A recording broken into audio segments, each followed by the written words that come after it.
Be strong.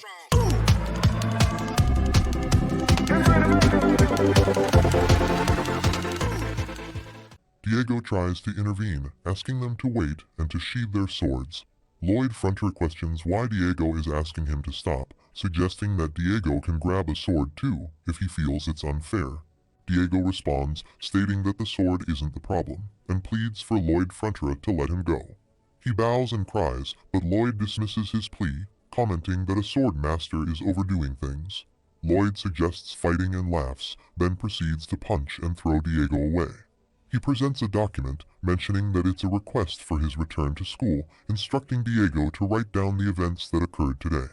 Diego pleads with him not to write that and questions why Lloyd keeps asking people not to do things. In frustration, Diego asserts his status as the son of a count and resorts to abusive language. A pigeon arrives with Peepodong sitting on it, and Lloyd Frontera notices a document with them. As Lloyd walks away, he instructs the two soldiers to relax and go to Frontera to find Sir Baron. He informs them that they are residents of that place from today onwards, urging them to work hard. After a while, Viscount Lacona rises from his bed, reflecting on the annoyance of that recurring guy appearing in his dream, making for an irritating start to the day. There's a knock on his door, and someone outside states they have something urgent to tell him. The Viscount, irritated, questions who the impertinent person is daring to knock on his room's door and orders them to leave immediately. The person insists it's urgent and needs immediate attention. Viscount Lacona, angered, grabs his hunter and threatens the individual, asking how a lowlife like them dares to talk back, and if they have forgotten the feel of a whip. He opens the door to find Lloyd Frontera standing there, who greets him with a cheerful, long time no see. The shock causes Viscount to fall down and faint. He, seemingly unfazed, asks Javier if his face is that appalling. Javier responds that it's not the kind that people would feel at ease around. He takes Viscount Lacona outside and points in a direction, informing him that his land starts from over there. He adds that he's going to flatten it all out to build a quarry and instructs the Viscount to take note of that. The Viscount responds, questioning why Lloyd Frontera is suddenly doing this. Annoyed, he asks why Lloyd is acting in such a manner and wonders if they need to spell everything out between them. The Viscount considers that using granite instead of cement for the construction of the sewage routes would be better, as it won't break or destabilize in the far future. Lloyd Frontera agrees and declares it's time to begin constructing a highway that leads from the quarry to their county. He emphasizes that it will be one straight path pointing towards Lacona Mansion. One of the soldiers notes an obstruction right from the start, mentioning that it's one straight path as they destroy the palace to create a direct route. The Viscount is shocked to see this, but Lloyd Frontera reassures him, saying they'll build him another house to live in. Lloyd Frontera adds that they will relocate the workers to his mansion and provide one person to assist with his errands. After a while, he guides them to his camps, where he imprisons them in a tent and assigns an orc warrior to look after them while they both shiver. The orc warrior inquires if they need anything, but they refuse. He reflects that the Apia Highway used to transport granite, and the supervision of the quarry construction will be handled by Sir Baron. He acknowledges that he has surpassed the level of a veteran and reached the level of a maestro. The system notifies him of his levels: design understanding at level 85, design execution at level 90, administration tasks at level 99, and manpower management also at level 99. Bai Bayong consumes numerous trees while contemplating that there was no need to worry about flattening out the mountains for the construction of the quarry. He reasons that there are plenty of monsters in their county who excel at labor work. He observes that the elves are overseeing the apartment construction, relying on their exceptional perception and incredible physical strength, while the people encourage each other. Bai Bayong identifies a potential issue in dealing with the sludge and considers having engineers dig it up with shovels. However, he dismisses the idea, deeming it implausible as they would suffocate from the poisonous gases. He concludes that the best solution would be to incinerate it all with intense heat, akin to how modern technology accomplishes it. He speculates that Javier, himself, or Bangol could handle that task. He contemplates the craziness of the situation, pondering what might be inside and how they could continue doing that every day. He wonders where he can find a slave familiar with using heat and able to work in the sewers daily, holding his head in thought. After a moment, he gets an idea and exclaims, "Wait, he does know a slave like that." On the other side, Corgetus and his team work on making iron rods. Lloyd, Frontera, and Javier arrive, and Corgetus inquires if he wants him to make armor out of the Alencia tree sap.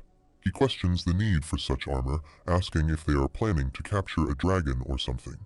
Lloyd confirms this, pointing towards Javier and stating that he is the one doing it, while Javier looks at him annoyingly. Somewhere deep in the eastern mountain ranges, a dragon sits in a cave and exclaims, "Damn it," he quits. He reflects on the numerous gemstones around him and wonders why he can't refine any. Expressing frustration, he thinks about wanting to get married, but laments his perceived lack of skill with his hands, looking at them in disappointment.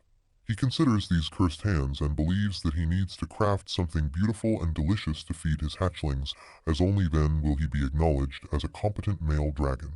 He acknowledges his proficiency in crushing things, but acknowledges that this is what female dragons hate the most. Reflecting on the past, he thinks making jewels wasn't this difficult. It used to be as simple as plundering human castles and kidnapping dwarves to do the work for him. He holds a gemstone, using his powers to break and shatter it. Despite this, he thinks that one day, the being known as the Dragon King will marry a human girl and declare the dragon's commandments. He contemplates that all dragons are prohibited from plundering and threatening other races, and they are required to go to a vein of ore and craft their own jewels. Expressing frustration, he criticizes these tyrants for imposing such a rule after accumulating tons of jewels through plundering and threatening. He questions how they dare to act kindly and requests the younger generation to engage in such activities, urging them to grow old quickly and die. Lloyd, Frontera, and Javier arrive, and he mentions that he can totally empathize with those feelings. The dragon looks at him surprisingly. Lloyd, Frontera states that he has seen a lot of the older generation speculating in stocks and earning tons of money, only to then tell the younger generation that speculation is bad. This infuriates the dragon, who questions how a human could come here and asks if he managed to get past the traps he set up. He responds affirmatively, expressing a desire to speak with a great dragon like himself. He informs the dragon Solitas that they temporarily deactivated the traps and proceeds to share a proposal with him. However, the dragon becomes angry, exclaiming "die," and throws fire on both of them. He declares that he can't get married because of humans, and they should die.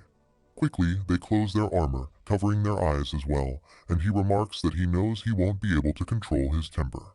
Javier asks about the plan, and he replies, questioning when he has already told him. Javier denies hearing anything of the sort. The dragon continues to throw fire on them as they hide behind a rock. He declares his intention to defeat the dragon. Javier clarifies that defeating the dragon is the end result, not the plan. He urges him to stop joking around and tell him what he needs to do. Javier states that he followed him all the way here because he trusted his plans. He responds, outlining Step 1. He fights, and in Step 2, he defeats the dragon, tapping on the rock for emphasis. Javier wonders if, despite taking his dragon breath, there is some special power in that seemingly stupid-looking armor of his. The dragon expresses frustration and decides to crush them with brute strength. Lloyd, Frontera assures that he can do it, while Javier seriously prepares to fight the dragon. The dragon attacks him, pushing him back. Javier also readies himself to attack the dragon, who becomes increasingly angry and roars. Javier looks at him, realizing that he can actually do it, and runs to attack while Lloyd, Frontera hides behind the rock. He reflects that it's to be expected since he had a hard time in the novel, with Javier ultimately winning. Javier's strength in the novel is just at the level of a newly awakened sword master. Javier continues to fight with the dragon and tries to defeat him. He reflects that he was just a little stronger than the Empress and Kyle, but now he's even stronger than the average sword master. He believes he's a high sword master and that there's no way he'd get hit by the young and weak Solitas. Javier utilizes all his skills to combat the dragon. The dragon ponders, questioning what just happened, as a human seems to have jumped in the air. The dragon jumps high to attack him. Javier thinks it's nice, as with this, he can use the blast to move faster in the air. He attacks the dragon quickly from all sides. Lloyd, Frontera observes all this and thinks about whether Javier used what he learned from the elf's footwork to create a mana foothold in the air. He reflects on how a protagonist can really do everything. Javier reaches toward the dragon's head, contemplating that even if it's a young dragon, it remains the strongest species on Earth, and he won't be able to damage it so easily. He utilizes his mana blast power to attack it. Then, employing his aura blast, he throws something with a bright flash toward the dragon. It stabs at the dragon's chest, and waves emanate from the point of impact. The dragon shouts in pain. Javier confidently challenges it, showing his sword. The dragon, in response, asks him to wait a minute. Observing this, Lloyd Frontera wonders how a dragon can be so scared of a human. He speculates that this is what Solitas looks like when she's scared. Lloyd Frontera enters a flashback where he wakes up in his room and a beetle approaches, asking him if he wants to die. Reflecting on the moment, he recalls someone sleeping in the room when a beetle suddenly appeared, attempting to provoke a fight. He responds by using insecticide against it. However, the beetle smiles and begins flying around. The final blow occurs when he grabs a bee catcher to eliminate the beetle. The beetle, now holding a pen, swiftly approaches and stabs his chest with the pen tip, prompting him to shout. Reflecting on the painful experience, he notes that anyone would go crazy facing such a menacing organism charging at them. Returning to the present, he thinks about the kind of menacing existence that Javier represents in Solitas' eyes as Javier prepares to fight the dragon. Observing Javier as he falls, the dragon addresses him, requesting a moment to convey something important. Javier stops, but the dragon abruptly attacks him with force. To their surprise, Javier is not where the attack lands. Seizing the opportunity, Javier reappears from behind, launching an assault with Aura Mana. He pokes the dragon's back and different parts of its body, causing the dragon to scream in pain while pleading for the attacks to cease. Seeing the events, Lloyd Frontera thinks things are progressing as planned, anticipating Lord Solitas' next move. The dragon retaliates by using smoke breath on them. Lloyd Frontera then recalls a flashback where beetles attacked him from all sides, prompting him to contemplate the inefficacy of insecticide. As the beetles' relentless attacks continue, he runs out of his room and out of his house. Returning to the present in the cave, Lord Solitas arrives, prompting Lloyd Frontera to think he can't find him. Placing 2 fingers at his head, Lloyd Frontera contemplates teleporting during an impending fire attack, and he subsequently falls. Lord Solitas reflects that he set up a teleport detection trap, acknowledging his past foolishness while realizing he is an even bigger fool today. Meanwhile, as Lloyd Frontera approaches him with a smile, he expresses a desire to reintroduce himself as Mighty Dragon Solitas while bowing. Lloyd Frontera states that he is Count Frontera's eldest son. Lord Solitas gets up, questions the situation, denies being a dragon, and asks where he is and why he is there, expressing a strong desire to leave quickly. Javier launches an attack from behind, causing Lord Solitas to shout and fall. He questions the identity of the assailants and the reasons behind their actions. Lloyd Frontera remarks on the expected reaction of a mighty dragon, noting that people typically don't shout Kaya when struck. He expresses a desire to hear the reason behind Lord Solitas' reaction, reiterating that they are present to propose a favorable idea. Despite this, Lord Solitas insists that they should refrain from talking and question why he was attacked. Lloyd Frontera's servant, surprised by Lord Solitas' attempt to kill them, instinctively counterattacks and laughs. In response, Lord Solitas asks what Lloyd Frontera has in mind. Lloyd Frontera, pleased with the current state of affairs, reflects on the foundations they have established. Drawing inspiration from a novel where Solitas displays anger issues while ambushing elves, Lloyd Frontera considers the need for a potent approach when dealing with such a dragon. In a flashback, Lord Solitas recalls an incident involving a furious man overturning a food table and expressing dissatisfaction with the darkness of Jajangmyeon. This memory serves as an example of how most races express anger. The boss arrives on the scene, confirming his status, and addresses the man's complaint about the dish's color. The man demands a new one, but the boss asserts that he doesn't like it and instructs him to make a new dish. Despite the initial resistance, the man eventually relents, declaring the dish delicious and refusing to let others eat it. Lord Solitas reflects that anger can be subdued when individuals face someone stronger than themselves. Although he has successfully calmed down, he acknowledges the challenge of negotiating with a dragon whose pride has been wounded by defeat at the hands of a mere human. In response, Lloyd Frontera, displaying audacity, berates Lord Solitas, questioning how he dared swing his sword at the mighty dragon. Lloyd Frontera continues to insult him, labeling him a lowly bastard. Expressing his frustration, Lloyd Frontera exclaims that Lord Solitas should be grateful for being a very magnanimous dragon. Otherwise, they would have been roasted alive by now. He instructs Lord Solitas, whom he refers to as a lowly bastard, to go all the way over, kneel down, and raise his hands to repent. Reiterating his command, he shouts again, questioning if Lord Salidas is deaf and demanding that he move to the specified location immediately. Subsequently, Lord Frontera takes a seat and politely invites Lord Salidas to join him, saying, "Lord Salidas, please have a seat over here." Lord Salidas takes a seat, and Lord Frontera positions himself on his knees in front of him, expressing a desire to ask a question. Lord Salidas replies, asking about the nature of the inquiry. Lord Frontera straightforwardly inquires if Lord Salidas wishes to get married. Surprised by this revelation, Lord Salidas questions how Lord Frontera is privy to such details, including the difficulty in refining jewels properly, eliciting shock from Javier. Puzzled, Lord Salidas wonders how Lord Frontera discovered his den in the first place. Lord Frontera reassures him that he will arrange his marriage within 10 years. Lord Salidas becomes excited, asking if it will truly happen, and insists on receiving an answer to his initial question. Lord Frontera, rather diverted, reiterates his excitement about a sweet love with a female dragon. Lord Salidas, now eager, emphasizes his anticipation but persists in seeking an answer to his original question. Lord Frontera responds by describing romantic gestures, urging them to hold front legs tightly, traverse around the Arctic, utilize telepathy for sweet love letters, and form a heart shape with their tails under a star-filled night sky. He wonders if Lord Salidas can feel the love, and blushes in response. Lord Salidas informs him that all he needs to do is sign the document, and he'll arrange the marriage. Handing him a pen and a contract letter, he instructs him to sign and prepare for the wedding. The person responds affirmatively, stating that he only needs to sign at the very end. Lord Salidas points to the designated spot on the letter and inquires where he needs to sign. As he begins to sign, Lord Frontera swiftly takes the letter away, expressing concern that there might be something in the Dragon Commandments stipulating consequences for a dragon breaking a contract with humans, possibly facing the wrath of the Dragon King's breath. He suspects that Salidas might have realized the implications and unwittingly made a deal with the devil.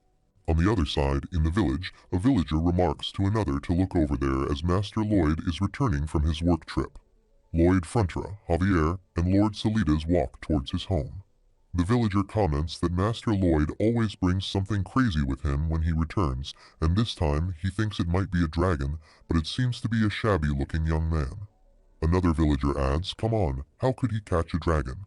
They both laugh, agreeing with each other. Lord Frontera overhears the conversation and reflects on the fact that it's not just his dung incinerator, but also the dragon he acquired. Corgidus inquires of the young man whether he is a dragon, to which Lord Frontera affirms, stating that the evidence lies in the smoke emanating from his Braidon breath. Lord Salidas expresses his displeasure, referring to Corgidus as a darn con artist. Corgidus questions Salidas about his purported lack of skill in handicrafts, and upon confirmation, Lord Frontera explains that, as per the contract, Corgidus is tasked with teaching Salidas how to craft jewels. Additionally, he instructs Salidas to incinerate all the sludge within the excretion facilities daily. Salidas, considering himself a dragon, questions the rationale behind cleaning human feces. Lord Frontera acknowledges the difficulty Salidas may have in accepting this responsibility and wonders if he can read minds. Lord Frontera explains that he applied some pressure to induce him to sign the contract. Otherwise, he would not have agreed, missing the opportunity to learn jewel crafting, which could complicate his prospects for marriage. He chuckles and emphasizes the importance of prioritizing practicality over pride in such matters.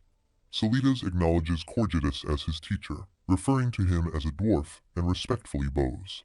Corgidus expresses surprise that a humble dwarf like himself would instruct a powerful dragon.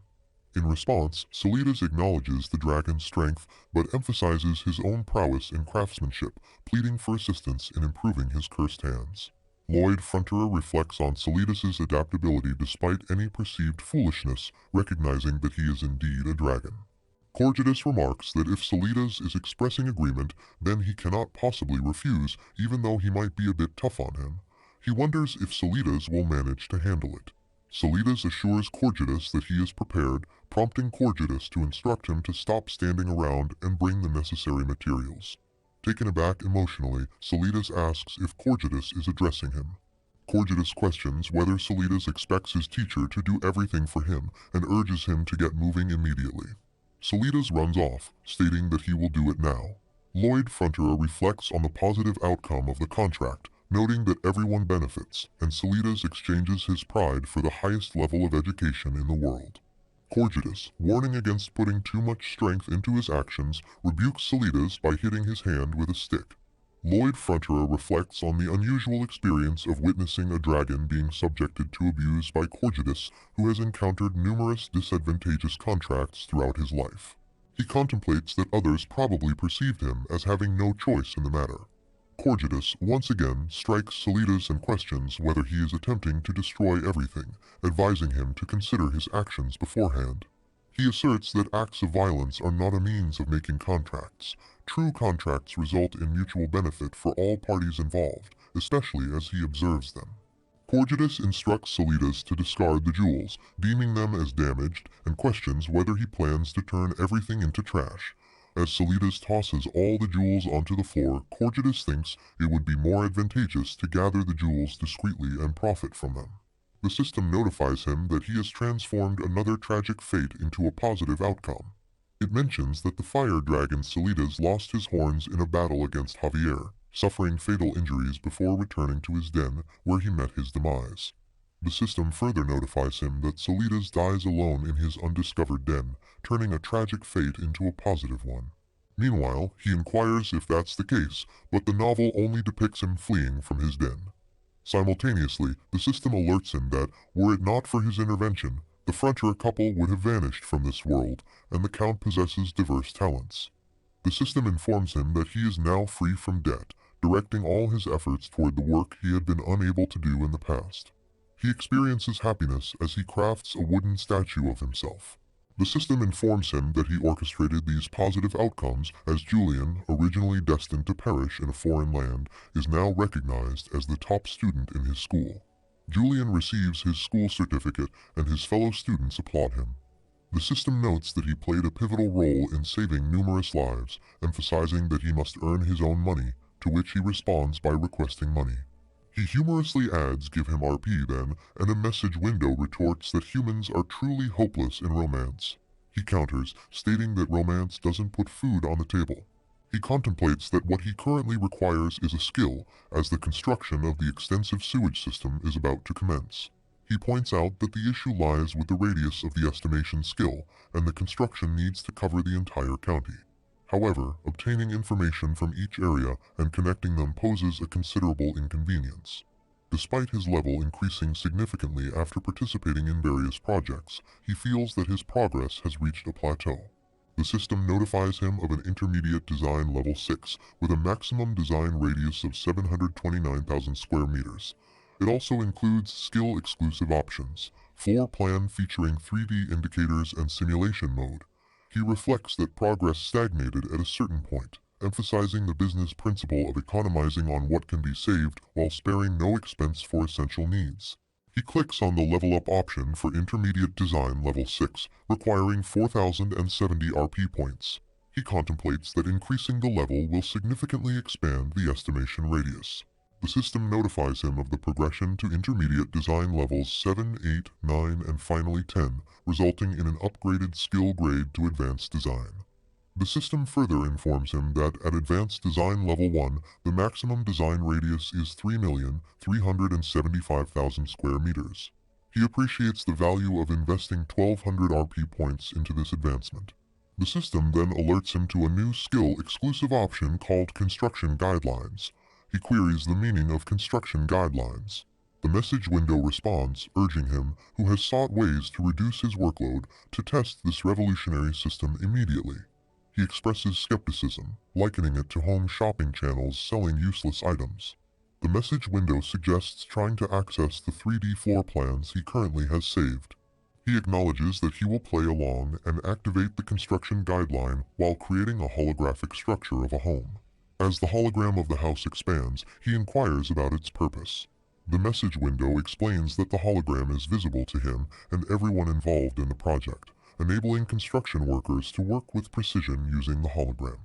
He realizes that this skill could potentially reduce his workload by at least 50% and decides to test it immediately as he notices a hole in the ground. Javier arrives and asks about the situation. He informs Javier that it is the location he will be digging and promises to provide details later, urging him to begin the task. Javier notices green lights inside the hole and starts digging with his shovel. He agrees with Javier's observation and sits near the hole, attempting to peer inside. He attempts to touch it and asks if he can try digging outside the green light. Javier takes some mud from the edge of the hole, causing the hologram to shift in that direction. The hologram admonishes them, urging them to do a proper job. Javier comments on the hologram being obnoxious, while Lloyd Frontera suggests that he may be too careless with his words, given that's his face. Javier jokes that no one will mess up while working, as they wouldn't want to see that face. Lloyd Frontera asks him to stop making such comments, as it hurts him. Javier inquires about the situation and wonders if Lloyd Frontera is going to claim he's a genius of illusion magic or that the hologram is a stolen magic tool. Lloyd Frontera considers the difficulty of further deception and asks Javier which story sounds more believable. Javier suggests the latter, saying it could be a necklace that looks the part when he goes around. Lloyd Frontera agrees, deciding to go with that story. Javier walks away, stating that he'll stick with that story as well. Lloyd Frontera, acknowledging there aren't many answers he can provide, asks if Javier has any questions. Javier replies that his curiosity isn't the priority at the moment, emphasizing the importance of saving everyone in the county. Lloyd Frontera expresses gratitude for Javier's belief in him and assures him that he will indeed accomplish the task. Baron announces the commencement of the construction of a substantial sewer system aimed at preventing illnesses for everyone's benefit. Encouraging everyone to join in, he inquires about their motto. In unison, they respond with safety first. Baron emphasizes the importance of avoiding injuries, even stating a stern consequence for those who fail to adhere to safety protocols during the project. Lloyd Frontera stands with Javier and observes that it seems like they are becoming more enthusiastic by the minute. He wonders what might have caused this transformation. Javier contemplates the situation.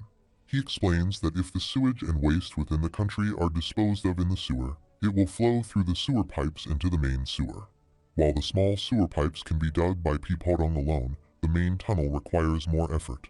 He asserts that what is needed is encouragement, heart flutter, and full power. Bai Beong employs his power, and a worker digs a hole with a shovel.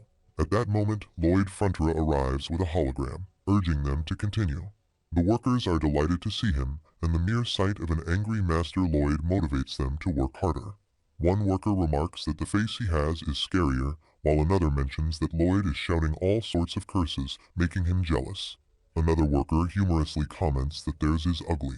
Lloyd Frontera becomes angry, screams, and demands they stop enjoying something that is meant to be a guide. He turns to Javier, expressing his bewilderment at their erratic behavior and wonders what could have prompted them to act in such a manner.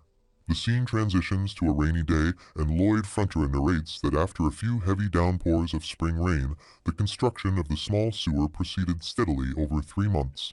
He notes that due to the construction guidelines, the main sewer's construction advanced rapidly and began extending towards the north.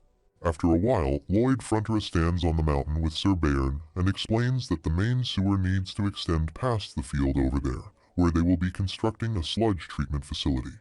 He expresses concern about the proximity to the place where the mastodons previously attacked and asks if it will be safe. Lloyd Frontera assures that with Bai Beong frequently present, meaning the mastodons won't approach carelessly, they should still exercise caution.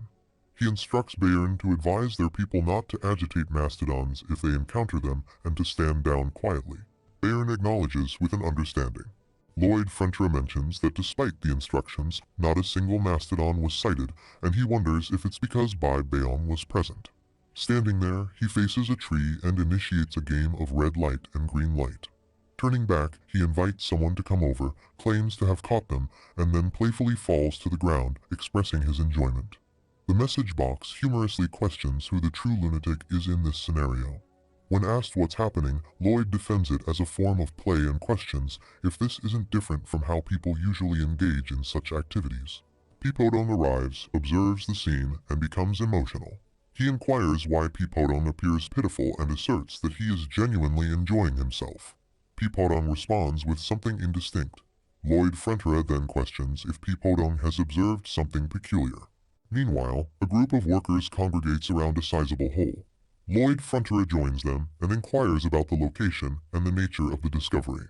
Observing a decomposed corpse in the hole, He reflects that judging by its state of decomposition, it hasn't been buried for an extended period, indicating a recent event. Puzzled, he wonders who could have committed such an act, and for what reason. Bai Beong arrives at the scene, glances into the hole, and utters Baibong. Lloyd Frontera detects a peculiar smell and instructs everyone to dig a bit further in that location. The workers descend and commence digging, revealing numerous decomposed corpses. Lloyd Frontera contemplates the unexpected turn of events, realizing that such details were absent from the novel. This unforeseen development has shaken his certainty about the narrative. He contemplates that the only semblance of this occurrence lies in the chapter of Namuran's Barrier, where Javier mastered the blast. Reflecting on the black magic featured in that chapter, he acknowledges its familiarity and urgently instructs everyone to move away from the area. He identifies it as the corpse explosion magic, and as the corpses detonate, panic ensues with people fleeing. A pink magic engulfs the surroundings, prompting Lloyd Frontera to run, anticipating the advancing flames that pose a lethal threat. Determined to protect those under his employ, he formulates a plan, unsure of its efficacy, but he hopes to use the blast's impact to counteract the danger. In the midst of this chaos, Bai Beong positions himself between the black magic and the rest, acting as a barrier to prevent its further spread. Lloyd Frontera falls back, watching the events unfold. Meanwhile, Lord Solitas sits, grinding wood to craft a design. He hears a noise, turns back, ponders if it came from that direction, and senses the presence of necromancer's sorcery and corpse explosion magic. Judging by the explosion, he deduces that the corpse belongs to a creature more significant than a human. Contemplating whether he should aid the con artist who seems to be in trouble, he questions his obligations. Swiftly, Javier moves toward the source of the disturbance. Lord Solitas assumes the con artist will likely manage since the monster is heading in his direction. On the other side, Lloyd Frontera instructs Bai Beong to wake up. A worker points to the side and queries about a strange sight. As Lloyd Frontera attempts to rouse Bai Beong, all the decomposed corpses come to life and start following them. Lloyd Frontera observes them and contemplates the possibility of undead mastodons. He ponders whether they are buried more profoundly than those that exploded and queried the quantity present. The undead mastodons commence moving towards an attack. He grasps the Bai Beong and instructs a retreat, prompting all workers to flee the vicinity. Velarde Blanc asserts to the White Cavalry that today shall mark their final day, emphasizing the imperative nature of the endeavor for Her Majesty, their people, and Frontera County. Lloyd Frontera interjects, advising against the proposed action. He recommends a strategic withdrawal.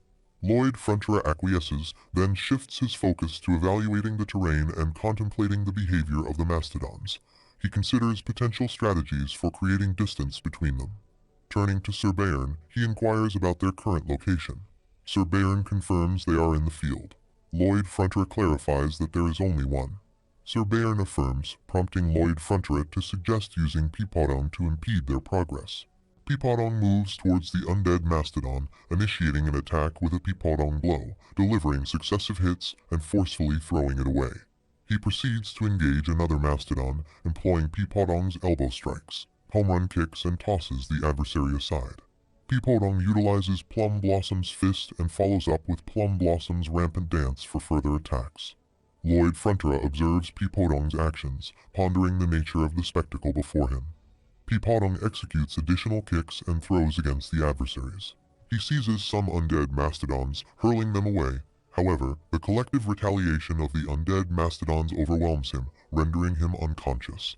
Enraged, Lloyd Frontera expresses his displeasure and verbally rebukes them.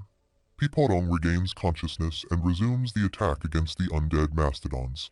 Lloyd Frontera arrives with an elephant, positions a sword at its neck, and declares that he possesses one of their offspring, warning that it will become mere meat within 5 seconds. The onlookers acknowledge his presence. He inquires whether they are experiencing a peculiar mix of nervousness and anger, or if he alone perceives it. Urging a swift response, he suggests approaching before he strips off the elephant skin. In response, all the undead creatures roar and advance towards him, confirming his success in capturing their attention. Lifting the elephant onto his shoulders, he commends the quality acting, addressing someone named Pungdong. Reflecting on the situation, he recalls a solitary hint from the novel, a single line suggesting that these creatures, specifically mastodons, do not inherently pose a threat. The novel mentions mastodons exhibit an excessive preoccupation with their offspring, The notion conveyed is one of fighting for their children, even if they were to become undead. The outcome depends on their actions, and currently, the mastodons are not inclined to initiate an attack.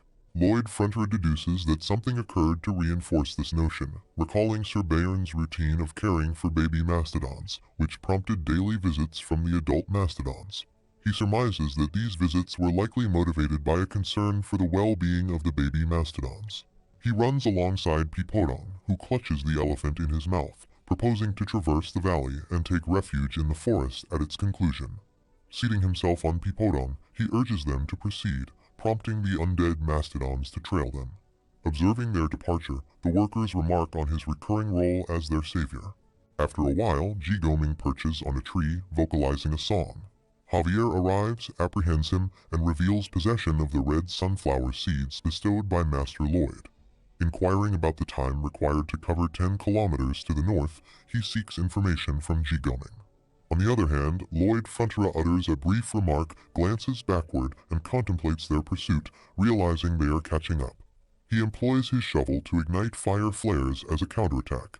In response, they use black magic to retaliate. Acknowledging their overwhelming numbers, he considers the option of discharging a powerful attack, propelling it into the mountain to induce a collapse. He deliberates on the potential consequences. What if the attack fails to eliminate all of them? In his current critical condition, such an outcome could prove fatal. Peepodong embeds a stone and stumbles, but swiftly recovers to resume running. Lloyd Frontera, gazing at the distant mountain, expresses frustration, exclaiming, "Damn it." Lloyd Frontera utilizes his scanning ability to assess the path, but an unexpected descent occurs, leading him to conclude that Peepodong cannot ascend with his weight. Contemplating the situation, he seeks a solution and attempts to compose himself. Reflecting on his acquired skills, past experiences, and the amalgamation of these encounters and his estimated limits, he decides to take action, deeming inactivity a waste of time. Gripping his shovel, he advances towards the undead mastodons, advising Peepodong to stay close to the wall while tightly embracing the baby mastodon. He contemplates his fear of entering a near-death state after utilizing discharge in the mountains. Spinning his shovel, he subsequently wields it to launch magical attacks against the undead mastodons, deeming this strategy as the key to a breakthrough. Activating mountain discharge magic, he unleashes fire flames upon them. The mountain fractures and fire arrows emerge. The intense heat renders his shovel too hot to handle, prompting him to abandon it and take a seat on the floor. The undead mastodons advance towards him for an attack.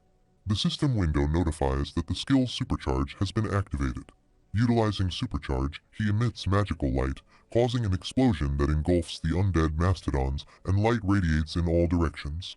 Peepodong endeavors to safeguard the baby mastodon. The system window notifies that he is indiscriminately absorbing mana from the surroundings. Contemplating the target direction, he decides to face forward and detonate the magic light. Intent on leaving the valley and Peepodong undisturbed, he focuses on absorbing only the mana from the mastodons. The undead mastodons explode in all directions around him. Reflecting on a prior instance where he absorbed the mana of the Empress and everything around him using supercharge, he perceives it as an advancement in his mana heart skill. The narrative shifts to a flashback, wherein Lloyd Frontera instructs Javier to become his bait. Javier, expressing reluctance, implores Lloyd Frontera to reconsider. Disregarding Javier's plea, Lloyd Frontera issues a directive, considering the use of supercharge to charge his mana with the anticipation of leveling up. He regards the lunchbox filled with mana as a requisite offering for his impending level up. In an attempt to unleash fire from his shovel using magic power, he encounters failure and collapses. He once again employs his supercharged power, recognizing that the surroundings are being destroyed. He acknowledges the need to prevent such destruction and focuses solely on absorbing Javier's mana. Javier observes Lloyd Frontera's actions and remarks that they're working. Lloyd Frontera will extract everything from him. The system window displays an error, indicating that this type of mana surpasses what his lowly body can handle. Coughing up blood, he collapses to the ground. Javier approaches, expressing concern for his well-being.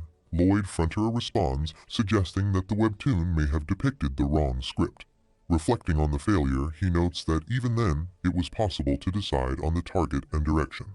The narrative returns to the present, and he attempts to eliminate the remaining undead mastodons by absorbing their mana power, asserting that all of their mana now belongs to him.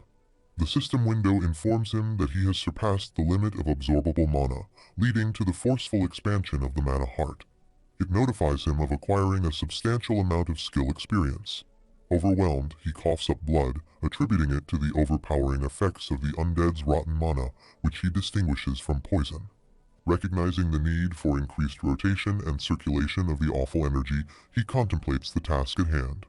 The system screen communicates that the mana heart has sustained damage, and that strong mana has been utilized to heal it. Subsequently, it reports that the mana heart has incurred damage, and strong mana has been employed for its healing, leading to the growth of the mana heart skill. The system notification further states that the mana heart skill has leveled up, emphasizing that it had taken damage, and strong mana has been used to facilitate the healing process for the mana heart. He emits a scream and swiftly maneuvers between Break Mountain.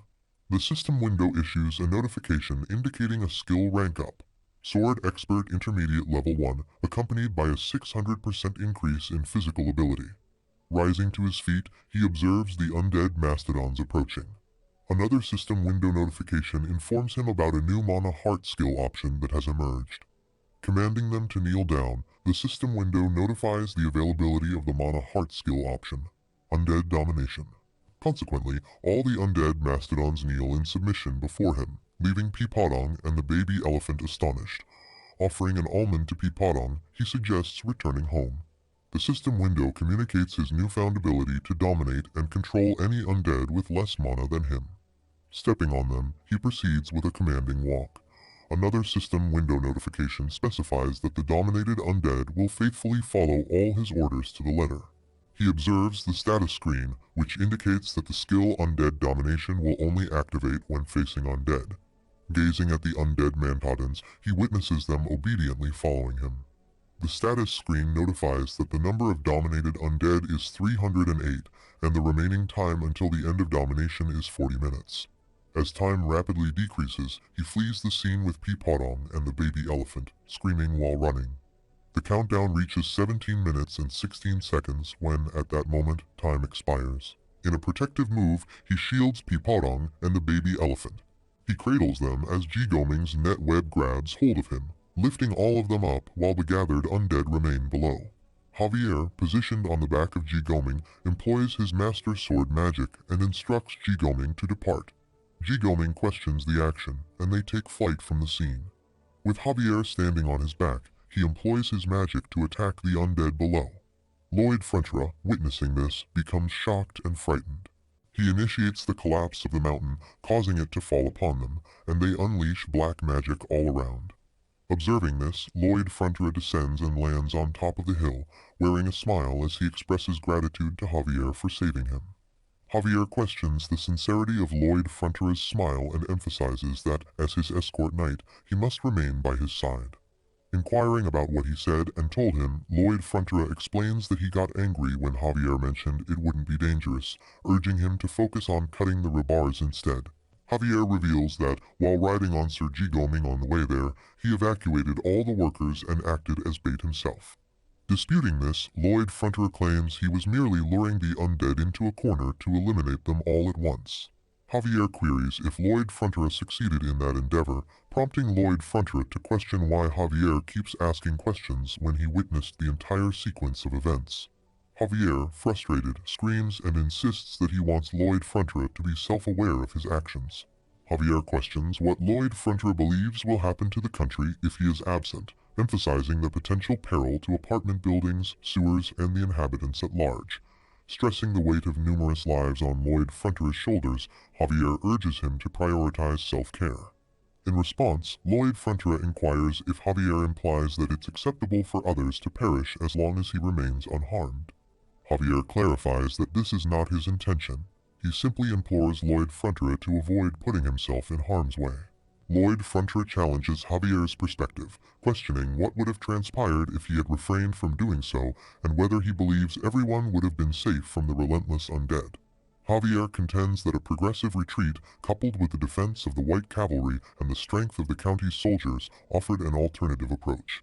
Lloyd Frontera dismisses this as a mere assumption and queries how Javier can guarantee that no casualties would occur, challenging whether he comprehends the sensation of facing death after exerting maximum effort.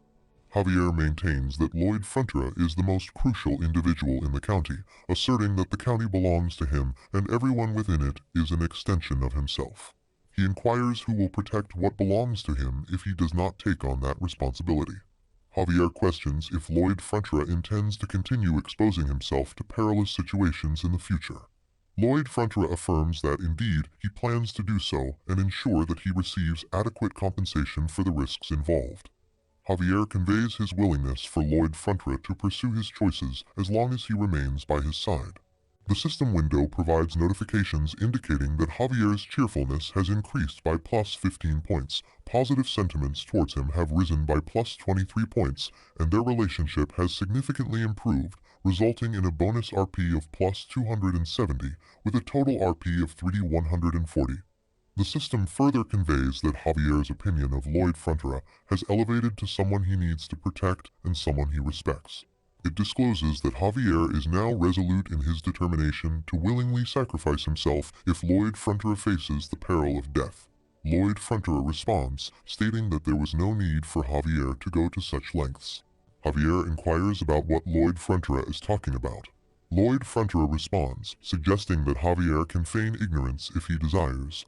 He questions who Javier believes is behind the mastodons and ponders if this could be retaliation from Esfahan due to the reversal of the monster domino against them.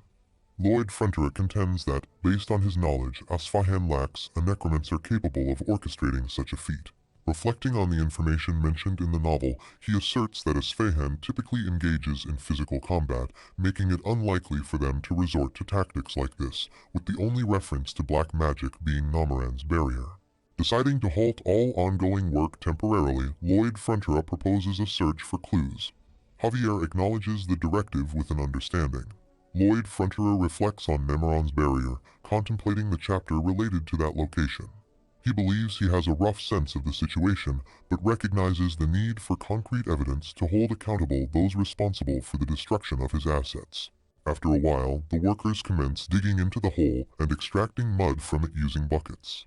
Lloyd Frontera and Javier stand up to observe the ongoing activities. Javier remarks that it feels like searching for a needle in the desert. Lloyd Frontera acknowledges the challenge, affirming that they must continue the process since construction cannot proceed with potential hazards in place. He is confident that what they seek is somewhere in the vicinity, specifically the medium of sorcery used for black magic. At that moment, a worker approaches, addressing Master Lloyd Frontera and informing him that Count Cremo has arrived from the west. Lloyd Frontera questions the unexpected visit, asking why Count Cremo is present at this moment. After a while, inside the palace, Count Cremo sits with his daughter in front of Lloyd Frontera and his parents, expressing his desire for Lloyd Frontera to marry his daughter. Lloyd Frontera apologizes, stating that she is not the type he typically goes for. Count Cremo responds that Lloyd Frontera is not the type his daughter usually goes for either and reiterates his request for them to marry. Lloyd Frontera finds the proposal abrupt, to which Count Cremo explains that he dislikes beating around the bush and thought long and hard after Lloyd Frontera left. He considered whether there could be a better person than him as his son-in-law, but noted Lloyd Frontera's sudden rise to fame. Count Cremo expresses impatience, stating that there are many nobles eager to connect with the Frontera family. He inquires about a suitable date for the wedding. Lloyd Frontera urges Count Cremo to calm down, reassuring him that no one else has proposed marriage to him. Erox Frontera calls him, and he responds affirmatively. Erox Frontera presents numerous letters explaining that he had kept them and intended to show them later due to his busy schedule. Count Cremo dismisses the letters as insincere, suggesting that those who were interested should have visited as he did.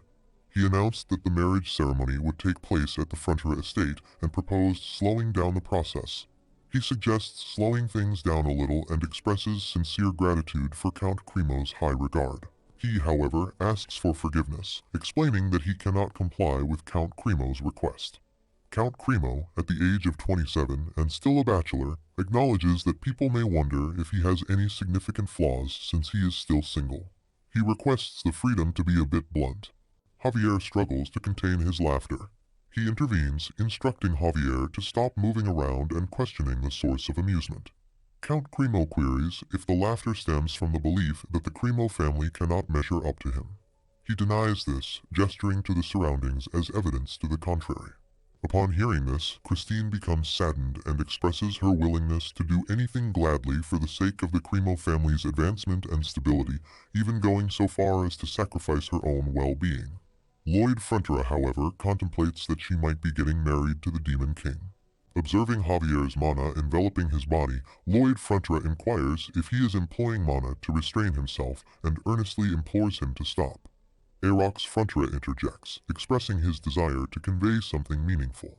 He asserts that while family obligations are crucial, he believes that the thoughts of those directly involved also hold significance. He holds Marbella Frontera's hand and expresses his belief that spending the entirety of one's life with someone is impossible without love. Arox Frontera emphasizes that, for the sake of his daughter's happiness, he hopes Lloyd Frontera will respect both of their wishes. Christine starts crying and Count Cremo, placing his hand on her shoulder, acknowledges that he nearly caused her sadness for the sake of their family's status. She declares her love for him and embraces him. Count Cremo inquires if she is genuinely that happy. He stands to leave with his daughter and expresses admiration for the people of the Frontera family, noting that he has learned a great lesson today. He suggests living with love, a sentiment echoed by Arox and Marbella. Meanwhile, Lloyd Frontera sits on the sofa and reflects on the happiness of not being married to Count Cremo, finding solace in the fact that even his own parents agree with this outcome. Observing Javier sitting aside and controlling his mana, Lloyd Frontera acknowledges that Javier did not laugh in the end, expressing gratitude for his earnest efforts, even more desperate than when facing the Gigadotum. In the end, Lloyd Frontera explains that rejections were sent for all political marriage requests due to potential dangers on the political front. They did not want to cause any woman misery in such arrangements.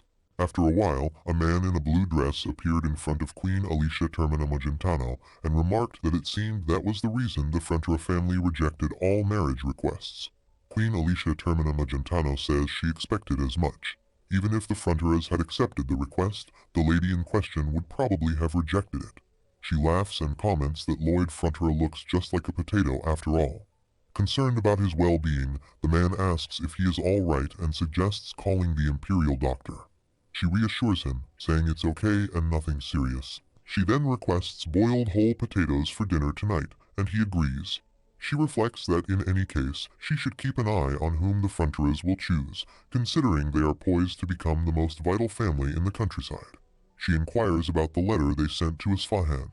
He informs her that those impudent individuals insist they have nothing to do with the monster domino, causing a huge ruckus instead of issuing an apology. He perceives this as an apparent provocation against the Magenta Kingdom. Frustrated, she expresses her disdain for the old weasel and decides to wait until she holds up her sword. She declares that they will form an envoy delegation shortly and send them to Isfahan. She further states that all forms of letters will be restricted until that happens, and she speculates that he will include a potato in the envoy delegation. After a while, in Frontera's palace, Sir Baron places a goat head on the table and mentions they found this at the incident site in the north, believing it significantly related to the incident. The Frontera's family is having food at the table, and Lloyd Frontera asks if it's a goat head. Upon observing a design on the goat head, he recognizes the pattern from the novel's illustration. Realizing that the pattern corresponds to the kingdom with the Empress turning dark, he discovers something not mentioned in the book before. The Empress is turning dark, and the Nameran's barrier incident is undoubtedly closely related. He reflects on the significant changes since he got involved in this world. The Empress didn't turn dark, and the cause for the Nameran's barrier incident ceased to exist as well. He contemplates that the incident was only made possible by the refugees of the monster domino seeking refuge in Nameran, but those individuals are attempting something not in the novel. Realizing that he must prepare against this unforeseen development to safeguard his dream of a relaxed life, he identifies the dark sorcerer Canavard, who deployed Nameran's barrier and led everyone toward death, as the biggest suspect. Instructing Byron to resume construction quickly, he emphasizes the need for its completion before he undertakes other work. Byron acknowledges his command.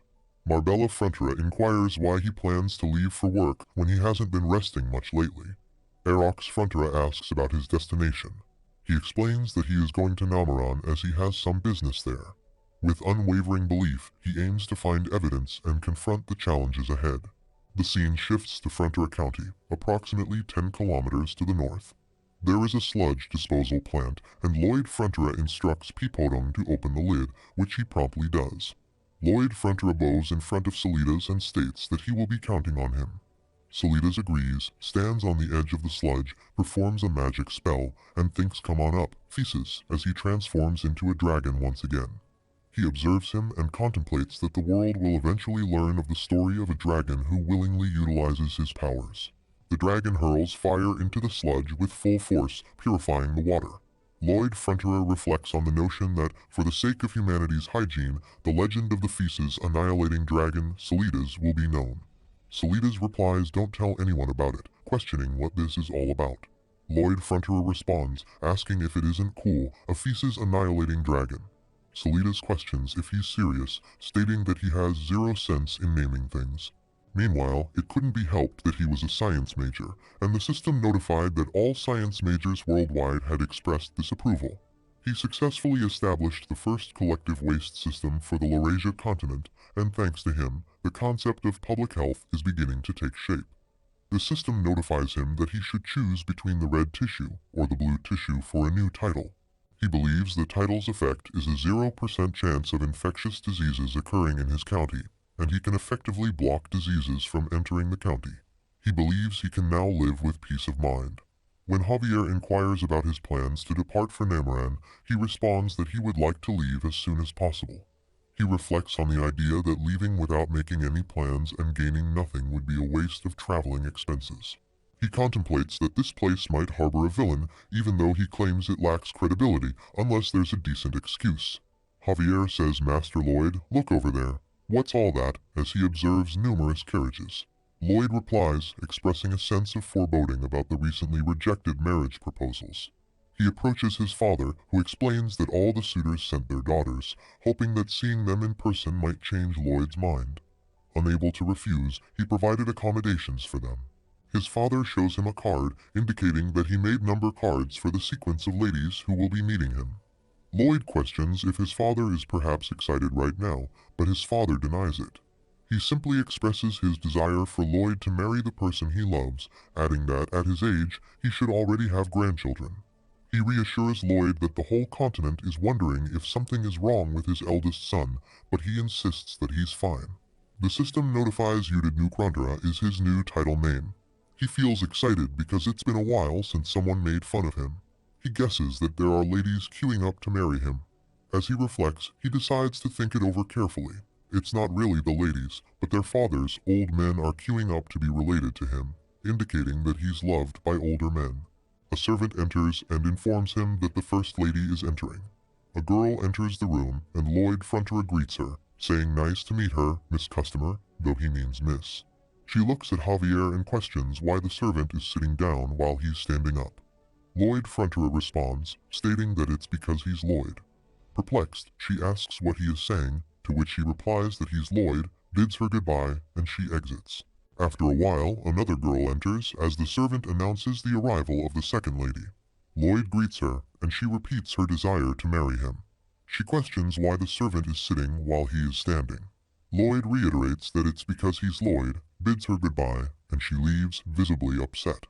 Javier expresses his boredom, and Lloyd apologizes, stating that he is adept at understanding reality. The servant announces the entrance of the third lady, and Lloyd greets her as well. As he looks at her, he realizes she seems familiar. Reflecting on the illustration of the Iron Blood Knight, he recognizes her as Siluria Namaran, the eldest daughter of Count Namaran.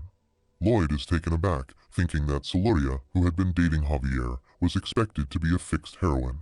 However, he recalls that she sacrificed her life to protect the people of Namaran, leading Javier to experience heartbreak and shed tears at her untimely demise.